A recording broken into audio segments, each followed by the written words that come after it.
কল্পনা করুন আপনার চারপাশে সবাই জম্বিতে পরিণত হচ্ছে। বেঁচে থাকার জন্য আপনাকে এক ভয়ঙ্কর লড়াই শুরু করতে হবে, যেখানে প্রতিটা মুহূর্তেই রয়েছে জম্বিদের আক্রমণ।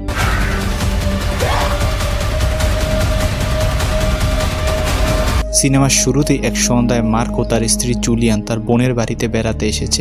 মার্ক তার ভাগ্নের সাথে অনেক মজা করে। তার ভাগ্নে এক পোষা বিড়াল নেওয়ার জন্য বায়না করতে থাকে। ভাগ্নের আবদার পূরণ করার জন্য মায়ের মোবাইলে থাকা পোষা বিড়ালের ভিডিওটি তাকে দেখে শান্ত করে। তারপর তারা দুজন বোনকে বিদায় জানিয়ে তাদের বাসায় যাওয়ার উদ্দেশ্যে বেরিয়ে পড়ে। জুলিয়ান ড্রাইভ করার সময় তার মন প্রচন্ড খারাপ ছিল, কারণ সে বাচ্চা নিতে চাইছিল, কিন্তু মার্ক মনে করে বাচ্চা নেওয়ার জন্য সে এখনো প্রস্তুত না। জুলিয়ান এ ব্যাপারে কথা বলতে বলতে অন্যমনস্ক হয়ে যায় এবং তারা একটুর জন্য এক ভয়ঙ্কর অ্যাক্সিডেন্ট থেকে বেঁচে যায়। গাড়িটি থামিয়ে তারা একে অন্যকে দেখতে থাকে যে তারা ঠিক আছে কিনা। সে সময় এক বড় ট্রাক এসে তাদেরকে দুমড়ে মুচড়ে দিয়ে চলে যায়।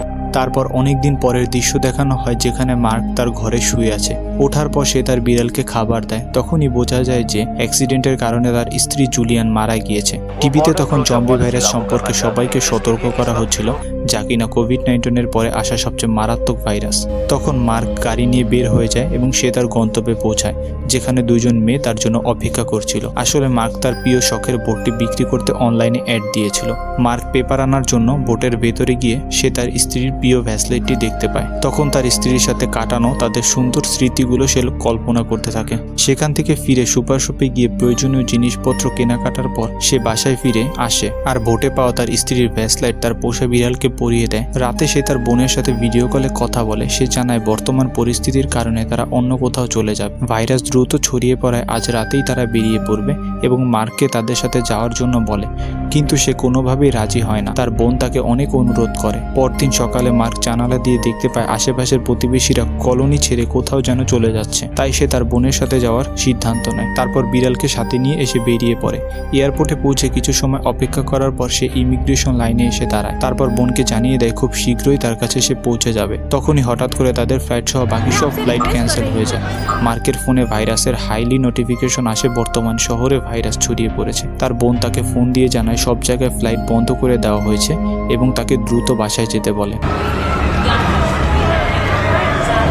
গাড়ি নিয়ে যাওয়ার সময় সে অনেক বড় জ্যামে আটকে যায়। কোনো উপায় না দেখে মার্ক গাড়িটি এখানেই রেখে হেঁটে তার বাড়ি যাওয়ার উদ্দেশ্যে বেরিয়ে পড়ে। দীর্ঘ রাস্তা হেঁটে আস্তে আস্তে প্রায় রাত হয়ে যায়। একটি অ্যাম্বুলেন্স তার পাশ দিয়ে যায় এবং সামনে সেনাবাহিনীর লোক উপস্থিত ছিল। কি হয়েছে মার্ক জানতে গেলে তাকে ধমক দিয়ে এখান থেকে চলে যেতে বলে।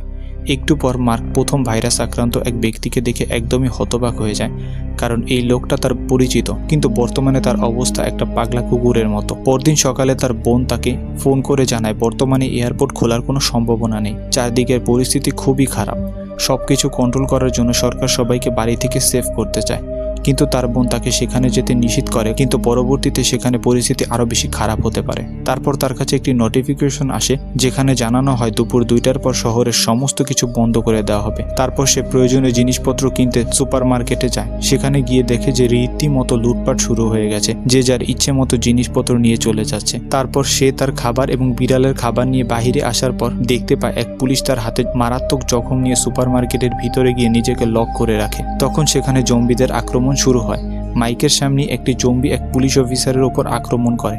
মার্ক সাহায্যের জন্য এগিয়ে গেলে জম্বিটা তার দিকেও আসতে শুরু করে, কিন্তু পেছন থেকে যখন পুলিশ অফিসার গুলি করে জম্বিটাকে মেরে ফেলে, তখন মার্ক সাহায্য করতে গেলে সে তার সামনে আসতে নিষেধ করে। এতক্ষণে ভেতরে থাকা পুলিশ অফিসারও জম্বিতে কনভার্ট হয়ে গিয়েছে। এগুলো দেখার পর সে তৎক্ষণাৎ বাড়িতে এসে চলে যায় এবং দরজার কবজা সহ বাহিরের প্রাচীর আরো মজবুত করে দেয়, যাতে কোনো জম্বি দেওয়াল টপকে তার ঘরে প্রবেশ করতে না পারে। রাতের বেলা সেনাবাহিনীর লোকজন সবাইকে সেফ জোনে নেওয়ার জন্য সবার বাড়িতে আসে। তখন তারা মাইকের বাড়িতে তল্লাশি চালায়। তখনই বুঝতে পারে ঘরের ভিতরে কেউ আছে, কিন্তু মার্কের ঘরের দরজা এবং লক শক্ত হওয়ায় সেনাবাহিনী ঘরে প্রবেশ করতে পারে না।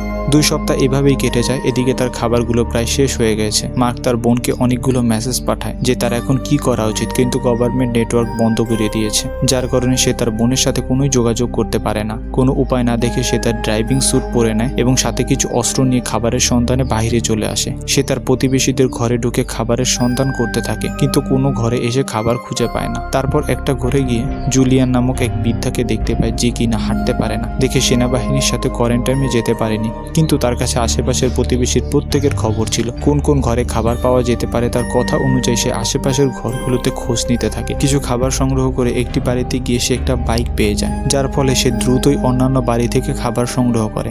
তারপর দুজন রাতে একসাথে ডিনার করে এবং তার সাথে যোগাযোগ করার জন্য তাকে একটি ওয়াকি টকি দিয়ে মার্ক তার বাসায় চলে আসে।